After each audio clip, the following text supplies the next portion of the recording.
तो लो बच्चों, आप लोग का स्वागत है आपके अपने YouTube चैनल अभय क्लासेस में। तो बच्चों, हम आप लोग को बता दें कि जैसा कि मैंने आप लोगों से बताया था कि आप लोगों को जल्द ही मैथ के वीडियो मिलने वाले हैं। तो आज मैं इस सेशन में आप लोगों को मैथ के क्वेश्चंस कराने वाले हैं जिसमें आप लोगों को मैथ के बहुत अच्छे अच्छे क्वेश्चन आने वाले हैं। ठीक है ना। मैंने एकदम अच्छे अच्छे क्वेश्चन को उठाया है जो कि एग्ज़ाम में के लिए बहुत ही महत्वपूर्ण होने वाला है आप लोगों के लिए। ठीक है। तो जो लोग पीएमएसएसवी योजना और श्रेष्ठा योजना से जुड़े रहेंगे, श्रेष्ठा योजना से क्या करेंगे, जुड़े रहेंगे, वो लोग क्या करेंगे, इस वीडियो को पूरा देखेंगे तभी उन लोगों का क्या होने वाला है, एग्ज़ाम को क्वालिफाइड करने वाले हैं। ठीक है। तो चलिए इस सेशन को शुरू करते हैं और पहले क्वेश्चन की तरफ बढ़ते हैं। तो हमारा पहला प्रश्न क्या दिया है कि निम्नलिखित में से कौन सी संख्या न्यूनतम है। यानी कि न्यूनतम का मतलब क्या होता है, छोटा होता है। क्या होता है, छोटा। तो निम्नलिखित में से कौन सी संख्या हमारा न्यूनतम है। तो जो न्यूनतम है तो कौन सी संख्या है आप लोगों को देख के बताना है। आप लोगों को चार संख्याएं दिया है कि 80,080 दिया है, फिर दिया है 80,088 दिया है, 80,880 दिया है और दिया 80,808 दिया है। तो यानी कि यहाँ आप लोग चारों में से देख सकते हैं कि यहाँ पे लास्ट में केवल 80 दिया है, यहाँ पे 88 यानी कि 80 से 8 ही अधिक है, यहाँ पे सीधे 800 का बात कर दिया और यहाँ पे 800 का बात किया। तो यानी कि सबसे छोटा कौन सा दिख रहा है, हमारा यही वाला दिख रहा है। तो यानी कि यही वाला हमारा क्या हो जाएगा, उत्तर हो जाएगा। तो ऑप्शन नंबर कौन सा ये वाला दिया है, ए वाला बिल्कुल करेक्ट दिया है। तो हमारा आंसर कौन सा हो जाएगा, 80,080 यानी 80,080 हमारा क्या हो जाएगा, आंसर हो जाएगा। ठीक है। चलिए दूसरे क्वेश्चन की तरफ चलते हैं कि दूसरा प्रश्न हमारा क्या दिया है। तो हमारा दूसरा प्रश्न ये दिया है कि 5, 2, 1, 4 और 3 इनमें से बनने वाली सबसे छोटी सम संख्या का बात किया है। किसका बात किया है, सम संख्या। आप लोगों ने सम संख्या की परिभाषा जानते होंगे कि वे संख्याएं जो 2 से कटे। ठीक है ना। लेकिन एक चीज़ मैं और आप लोगों को बता देता हूँ कि ऐसी संख्याएं जिनके पीछे 0, 2, 4, 6 और 8 आएगा वो भी हमारी संख्या क्या कहलाएंगी, सम संख्या कहलाएंगी। किसी भी संख्या के पीछे अगर ये सब आप लोग को देखने को मिलती हैं तो वो क्या हो जाएंगी, हमारी सम संख्या। तो चलिए देखते हैं। तो हमारा दिया है कि इनसे बनने वाली सबसे छोटी सम संख्या कौन सी, छोटी। जब छोटी की बात किया है तो सबसे पहले छोटे अंक उठाएंगे। तो छोटा हमारा क्या है, सबसे दिया है 1 दिया है सबसे पहले, तो 1 लिखेंगे। और उसके बाद क्या दिया है, 2 दिया है तो 2 लिखेंगे। उसके बाद क्या दिया है, 3 दिया है तो 3 लिखेंगे। उसके बाद क्या दिया है, 4 दिया तो 4 लिखेंगे। उसके बाद क्या दिया है, 5 दिया है। तो मैंने लिख तो लिया छोटी संख्या, लेकिन आप लोगों को क्या देखने को मिल रहा है कि लास्ट में 0, 2, 4, 6, 8 आ रहा है। यहाँ पे तो सीधा सीधा 5 दिया है। क्या दिया है, 5 दिया है। तो इस 5 को न लिखकर हम क्या करेंगे, इस 5 को यहाँ कर देंगे और 4 को पीछे कर देंगे। तो हमारा क्या हो जाएगा, सबसे छोटी सम संख्या आ जाएगा। तो हमारा क्या हो जाएगा, 1, 2, 3, 5 और 4। तो कहीं ऐसे ऐसे ऑप्शन दिख रहे हैं आप लोगों को कि जहाँ पे 1, 2, 3, 5, 4 ऐसा कहीं ऑप्शन दिख रहा है। तो आप लोग को दिख रहा होगा डी वाला। कौन सा दिख रहा होगा, डी वाला। तो हमारा डी वाला ऑप्शन क्या हो जाएगा, एकदम राइट हो जाएगा। तो सबसे छोटी सम संख्या कौन सी हो जाएगी, डी वाला की 12, 35, 4। ठीक है ना। चलिए तो चलते हैं हम नेक्स्ट क्वेश्चन की तरफ कि नेक्स्ट क्वेश्चन क्या दिया है। तो अगला प्रश्न हमारा दिया है कि 50 तक की सभी संख्याओं का योग क्या होगा। योग मतलब क्या होता है, जोड़। आप लोगों को सभी को पता होगा कि योग का मतलब क्या होता है, जोड़ना। तो आप लोगों से पूछा है कि 1 + 2 + 3 + 4 ऐसे डाट करते जाएंगे तो 50 तक जाएंगे तो हमको जोड़ने के बाद क्या मिलेगा। ठीक है ना। तो इसको जोड़ने के लिए एक फार्मूला आता है जिसका फार्मूला का क्या नाम है, n कोष्टक में n + 1 और बटा के क्या हो जाएगा 2। ये हमारा एक फार्मूला है सभी संख्याओं को जोड़ने के लिए, जो लगातार संख्याएं दी हैं उनको जोड़ने के लिए हमारा क्या है फार्मूला है। तो इसी फार्मूले से क्या करेंगे हम इस क्वेश्चन को सॉल्व करेंगे। तो जो यन है ना, यन हमारा क्या है अंतिम संख्या है। क्या है यन? यन हमारा क्या है अंतिम संख्या है। कौन सा है? अंतिम संख्या है। ठीक है, तो चलिए, तो अंतिम संख्या आप लोगों को क्या मिलेगा? 50 ही तो मिलेगा। 1 + 2 + 3 + 4 ऐसे करते जाएंगे तो अंतिम में क्या आएगा? 50 आएगा। तो 50 ही हमारा अंतिम संख्या है। तो यन की वैल्यू यहाँ पे क्या मान लेंगे? यन की वैल्यू क्या मान लेंगे हम लोग यहाँ पे? 50 मान लेंगे। क्या मान लेंगे? 50 मान लेंगे। ठीक है ना। तो अब जब यन की वैल्यू मैं 50 मान लूँगा तो हमारा यन का जगह कितना लेंगे? 50 कोष्टक में फिर लिखेंगे यह 50 + 1 कर देंगे और बटा के क्या हो जाएगा 2। हमारा ये फार्मूला था ना। तब इसको काटेंगे 2 1 कम 2 हो जाएगा और इसको काटेंगे कितने बार में कटेगा?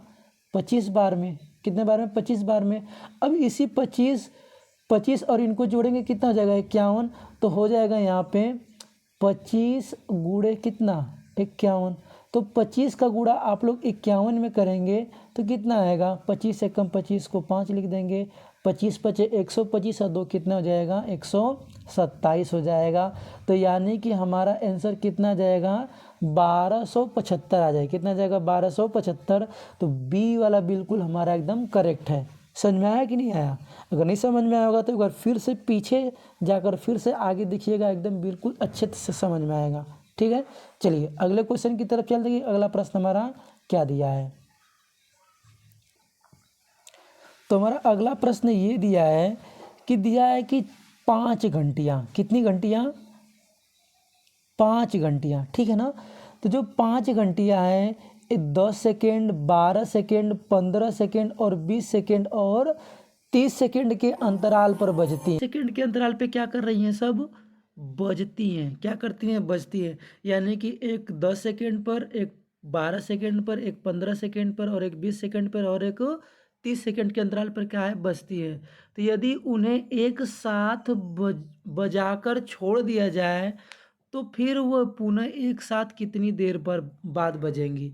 यानी कि अगर एक बार उनको एक साथ बजा देंगे तो फिर दोबारा वो एक साथ कब बजेंगी, ये आप लोग को बताना है। तो देखिए ऐसे जब प्रश्न आते हैं कि एक इतने अंतराल पे, इतने अंतराल पे, इतने अंतराल पे क्या कर रहे हैं? सब बज रहे हैं। तो पूछेगा कि एक साथ कब बजेंगी, तो जितने भी संख्याएं दी रहती है ना, तो उनका क्या निकाल देते हैं? एलसीएम निकालते हैं। क्या निकालते हैं? एलसीएम निकालते हैं। तो इनका एलसीएम निकाल देंगे तो जिस मात्रक में दिया रहेगा ना वही मात्रक में आंसर भी आएगा। तो जैसे सेकंड में दिया है ना तो हमारा आंसर भी किस में आएगा? सेकंड में आएगा। ठीक है, तो यहाँ पे देख लीजिए हमारा जो ऑप्शन दिया है मिनट में दिया है, तो सेकंड को किस में बदल देंगे? मिनट में बदल देंगे। तो सबसे पहले इनका यानी कि 10 का और 12 का, 15 और 20 और 30 का क्या करेंगे? एलसीएम निकालेंगे। तो सभी का एलसीएम कितना आएगा आप लोग निकाल लीजिएगा। तो निकालेंगे तो कितना आएगा? 120 आएगा। कितना आएगा? 120। मुझे पता है कि आप लोग एलसीएम निकाल सकते हो। ठीक है ना। तो अब 120 क्या आया? सेकेंड आया। क्या है? 120 सेकेंड आया। तो आप लोग को पता है कि 1 मिनट में कितना सेकेंड होता है? तो 60 सेकेंड होता है। कितना सेकेंड होता है? 60 सेकेंड। तो 2 मिनट में कितना हो जाएगा? 120 सेकेंड हो जाएगा। आप लोग को पता है। तो जब 120 सेकेंड आया तो 120 सेकेंड में को मिनट? 2 मिनट। तो हमारा आंसर कौन सा हो जाएगा? 2 मिनट। क्या हो जाएगा? 2 मिनट। आप लोगों को ऑप्शन को भी देखकर क्या करना है? ध्यान में देखकर चलना है। ठीक है ना, कि हमारा मिनट में दिया है कि सेकेंड में दिया है। ठीक है, चलिए नेक्स्ट क्वेश्चन की तरफ चलते हैं। हमारा अगला प्रश्न क्या दिया है? अगला प्रश्न दिया है कि निम्न से आरोही क्रम का व्यंजक है, यानी कि इनमें से कौन सा आरोही क्रम का व्यंजक है? यानी आरोही का मतलब जानते होंगे आप लोग, क्या होता है? Ascending order. क्या होता है? Ascending order. यानी कि सबसे पहले छोटे को लिखेंगे, उसके बाद उससे थोड़ा सा बड़े को, उसके बाद उससे थोड़ा बड़े से, यानी कि इसी तरह करते जाएंगे। आप लोगों का क्या मिल जाएगा? आंसर। तो ये आप लोगों के लिए मैं दे रहा हूँ होमवर्क के लिए कि आप लोग क्या करेंगे, इसका कमेंट बॉक्स में कमेंट करेंगे कि इसका आंसर क्या होगा, क्योंकि आप लोग छोटे से ही असेंडिंग डिसेंडिंग पढ़ते आ रहे हैं। तो इसका आप लोग क्या करेंगे? हमको क्या करेंगे? कमेंट करेंगे। ठीक है ना। चलिए अगले प्रश्न की तरफ चलते हैं। तो हमारा अगला प्रश्न क्या दिया है? अगला प्रश्न ये दिया है ना कि सीता, क्या दिया है कि यदि सीता एक पुस्तक 1/5 सुबह तथा 2/5 भाग शाम को पढ़ती है तो अभी कितना भाग पढ़ना बचा है, कितना भाग पढ़ना बचा है।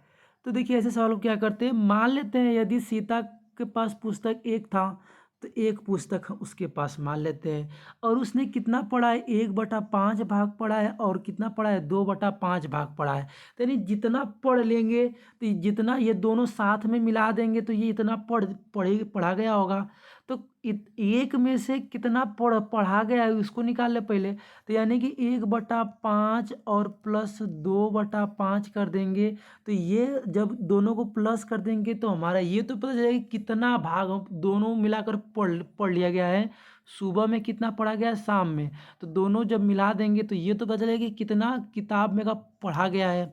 जब इन दोनों को आपस में जोड़ेंगे तो कितना आएगा, 3/5 आएगा। कितना आएगा, 3/5 आएगा। जब 3/5 आएगा तो आपको पता है कि जब 3/5 पढ़ लिया गया है तो कितना नहीं पढ़ा गया है। तो टोटल एक था, अब एक में से जितना पढ़ लिया गया उतना घटा देंगे, यानी कि 10 पन्ने में से आप 5 पन्ने पढ़ देंगे तो 10 में से 5 घटाएंगे तो 5 ही बचेगा। तब एक टोटल था, एक किताब था, उसमें से 3/5 पढ़ लिया गया है तो उसमें से 3/5 क्या कर देंगे, घटा देंगे, तो जो बचेगा हमारा वो क्या बचेगा, वो हमारा नहीं पढ़ा हुआ ये तो बचेगा। तो यानी इसके बटे 1 मान लेंगे तो इसका कितना हो जाएगा, 5 माइनस 3 और बटा कितना हो जाएगा, 5 हो जाएगा। ठीक है ना। तो 5 में से 3 घटाएंगे तो कितना बचेगा, 2/5 हमारा शेष बचेगा। तो ये जो 2/5 हमारा ये क्या हुआ है, नहीं पढ़ा गया है। तो यानी कि हमारा ऑप्शन कौन से हो जाएगा, सी वाला बिल्कुल करेक्ट हो जाएगा कि 2/5 भाग क्या हुआ है, नहीं पढ़ा गया है। अभी इतना पढ़ने की क्या है, बाकी है। ठीक है, चलिए नेक्स्ट क्वेश्चन की तरफ चलते हैं। तो हमारा अगला प्रश्न क्या दिया है, अगला प्रश्न ये दिया है हमारा कि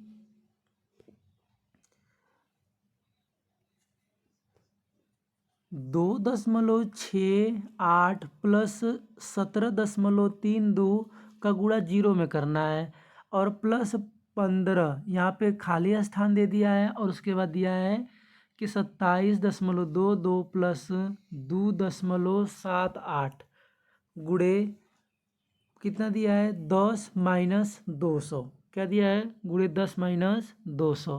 तब ध्यान दीजिए कि अगर हम क्या करेंगे, अगर हमें पता है कि इन दोनों के बीच में देखिए चिन्ह केवल भरना है कि दोनों बराबर होंगे या फिर दोनों कि ये वाला बड़ा होगा या फिर ये वाला बड़ा होगा या फिर दोनों बराबर होंगे या फिर इनमें से कोई नहीं। ठीक है ना।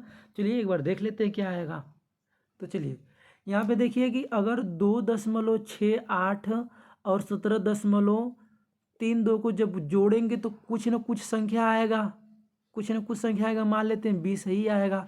अब 20 में, चलिए वो हट गया ना। तो अब आप लोग देखिए कि यानी कि इसमें जोड़ेंगे तो कितना आया था, 20 आया था ना। जब 20 आया था तो 20 में किसका गुणा करेंगे, इस 0 गुणा करेंगे तो इसको पूरा को 0 बना देगा कि नहीं बना देगा। तो इधर केवल कितना बचेगा, 15 ही बचेगा। अब इसको हल कर लेते हैं। अब देखिए 27.22 और 2.78 है, इसको जब जोड़ेंगे तो कितना आएगा, 30 आएगा। कितना आएगा, 30 आएगा। अब 30 में गुणा करेंगे किसका, 10 का। तो 10 में 30 गुणा करेंगे कितना आएगा, 300 हो जाएगा। कितना हो जाएगा, यहाँ पे 300 हो जाएगा। अब 300 में से माइनस 200 कर देंगे तो कितना हो जाएगा, 100 बचेगा। कितना बचेगा, 100 बचेगा। तो अब ध्यान से देखिए यहाँ पर 15 आ रहा है और यहाँ पे कितना आ रहा है, टोटल 100 आ रहा है। कितना आ रहा है, इस इधर को हल करने पे कितना आ रहा है, 100 आ रहा है।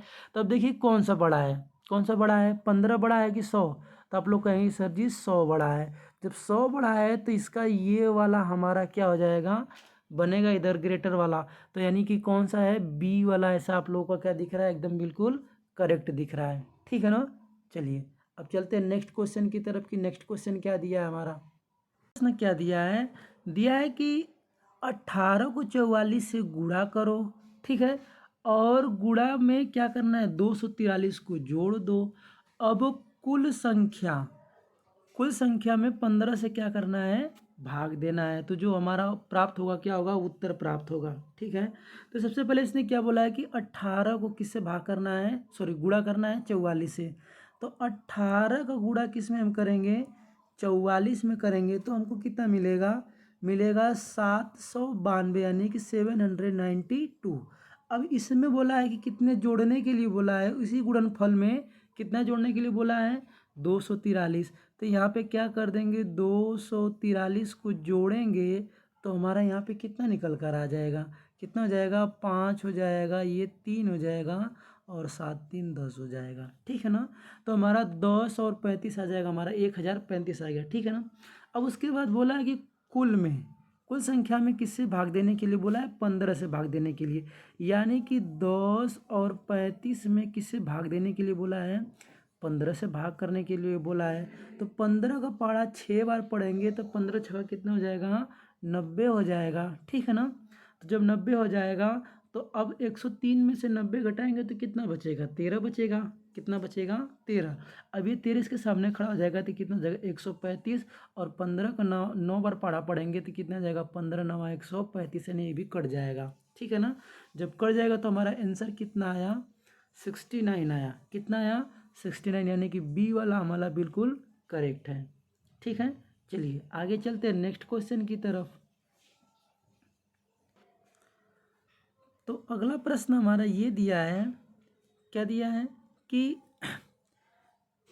0.6 गुणे 0.6 गुणे 0.6, इनका अगर आपस में गुणा करेंगे तो निकटतम मान बताइए। क्या बताना है, निकटतम मान बताना है। ठीक है, तो अब पहले आप लोगों को बता दें कि जहाँ पे भी दशमलव का गुणा दे तो पहले आप लोग आँख मूंद के दशमलव को भूल जाइए। क्या कीजिए, दशमलव को भूल जाइए। तो सबसे पहले आप लोग क्या करेंगे, 6 का गुणा 6 में करेंगे तो कितना आएगा, 36, यानी इसका इसमें गुणा करेंगे तो 36 आएगा। ठीक है ना, अब इस 36 का गुणा किस में करेंगे, फिर 6 में करेंगे तो 36 गुणा 6 में करेंगे तो कितना आ जाएगा, 216 आ जाएगा। कितना आ जाएगा, 216।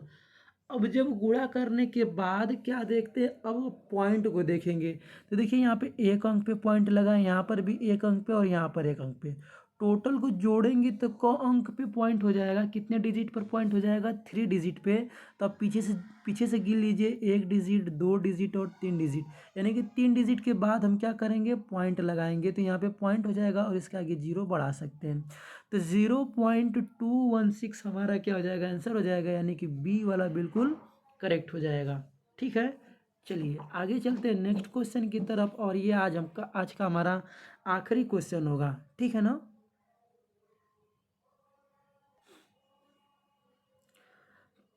तो ये क्वेश्चन आखिरी वाला हमारा ये दिया है, क्या दिया है कि 12 यानी कि 12 तथा 16 के सर्वनिष्ठ गुणनखंड है, यानी कि 12 और 16 को ऐसी कौन कौन सी संख्या है जो इन दोनों को एक साथ में क्या करेंगी, डिवाइड करेंगी, विभाजित करेंगे या काटेंगे। ठीक है ना, तो अब देखिए 12 और 16 को ऐसी कौन कौन सी है, तो इनका 12 और 16 लिख देते हैं और इनका क्या करते हैं, देखते हैं। तो देखिए एक से कटेंगे कि नहीं कटेंगे, इधर लिख देते हैं, एक से कटेगा कि नहीं कटेगा, तो 12 और 16 क्या होंगे, दोनों एक से कटेंगे। ठीक है ना, अब 2 से देख लेते हैं, तो 2 से कटेगा कि नहीं, 12 कटेगा, 16 भी कटेगा कि नहीं कटेगा। ठीक है, अब कहते हैं 3 से देख लेते हैं, तो 3 से क्या हमारा 12 कटेगा, जी हाँ जरूर कटेगा, 3 का पढ़ा 4 में पढ़ेंगे कट जाएगा। लेकिन 3 से हमारा क्या 16 कटेगा, नहीं कटेगा ना, जब नहीं कटेगा तो ये हमारा नहीं होगा 3। तो यानी कि क्या करेंगे, इसको इसको हमारा ये 3 नहीं रहेगा। ठीक है ना, 3 नहीं रहेगा। अब देख लेते हैं, जब 3 नहीं रहेगा तो इसके जगह कौन सा रहेगा, अब 4 को देख लेते हैं, 4 को देख लेते हैं, तो 4 हमारा दिया है, तो 4 से 12 कटे कि नहीं, कट जाएगा। लेकिन ये 4 से 16 कटेगा कि नहीं, कट जाएगा, क्योंकि 4 का पढ़ा 4 पढ़ेंगे तो 16 आएगा, कट जाएगा। तो अब इसके बाद 5 को देखते हैं, तो 5 इसमें भी नहीं आता, इसमें भी तो नहीं कटेगा। 6 से देख लेते हैं, 6 के पाड़े में 12 तो आएगा लेकिन 16 नहीं मिलेगा, तो इसका मतलब नहीं कटेगा। 7 में देख ले, 7 में तो दोनों नहीं मिलेंगे। 8 से देख लेते हैं, 8 में केवल 16 मिलेगा, क्या मिलेगा, 16 मिलेगा, लेकिन 12 नहीं मिलेगा। ठीक है ना, तो यानी कि बढ़ते जाएंगे तो हमारा कुछ नहीं मिलेगा, बस हमारा इतना ही रहेगा। तो यानी 1 2 4 यही जो संख्या है हमारा क्या है, गुणनखंड है 12 और 16 का। तो हमारा आंसर कौन सा हो जाएगा, ए वाला बिल्कुल करेक्ट हो जाएगा, यानी कि 1 2 4। ठीक है ना। तो आई होप कि आप लोगों को ये वीडियो बहुत पसंद आया होगा। वीडियो पसंद आया होगा तो वीडियो को लाइक कर दीजिएगा, चैनल को सब्सक्राइब कर लीजिएगा और अपने दोस्तों में इस वीडियो को शेयर करिएगा ज़रूर, क्योंकि जो भी आप लोग के दोस्त होंगे तैयारी करने वाले PMSSC योजना या फिर श्रेष्ठा योजना का, तो उनको भरपूर लाभ मिलने वाला है। ठीक है ना। मिलेंगे नेक्स्ट वीडियो में, तब तक के लिए धन्यवाद।